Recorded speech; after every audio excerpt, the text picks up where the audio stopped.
Hey folks, Dr. Mike here for Renaissance Periodization. Today's weekly tip is don't chase progressions too much.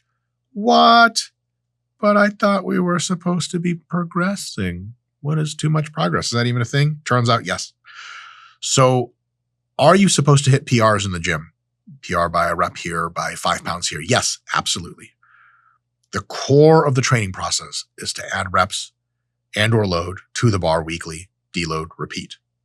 However, that should not and cannot come at the expense of very good technique, because if you have to get a rep with bad technique, you're lying to yourself about the progress that you're really making, which could be no progress or much less than you think you are. So if you're supposed to hit 10 reps on a squat, but you hit 12, hey, PR, but the last 2 reps were total dog shit. Maybe you could have only hit 11 with good technique, so maybe 12 is an exaggeration. Next week, you're going to want to PR again. You're going to want to hit 13 reps, but you can only do 11, so you're just incrementally adding shittier reps to the end of your sets. No bueno. What you end up doing is all of the training that you're doing, if PRs are everything, and you let your technique degrade at first and then try to match PRs after that, is you get a real degradation of your stimulus to fatigue ratio, which means that all of the work you do in the weeks after you hit a fake PR and try to match it, the stimulus is lower than how high the fatigue is, because in order to grind out reps, you usually have to break your technique.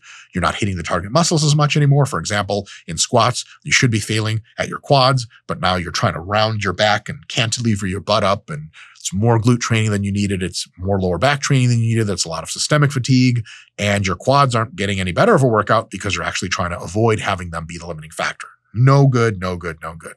So when you settle in for a hard set, yes, you should have your goal reps in mind. Okay, I want to get 13 reps, but every rep should be treated as its own with stellar technique every single time. And if you are unable to repeat 2 reps in a row with good technique, the set is over. If you underperform, that's okay. You can make up for it on the next set, because performance is an average of all the sets of the exercise. If you underperform 2 sessions in a row, then you're just too fatigued to hit the PRs and it's time for a deload. No big deal.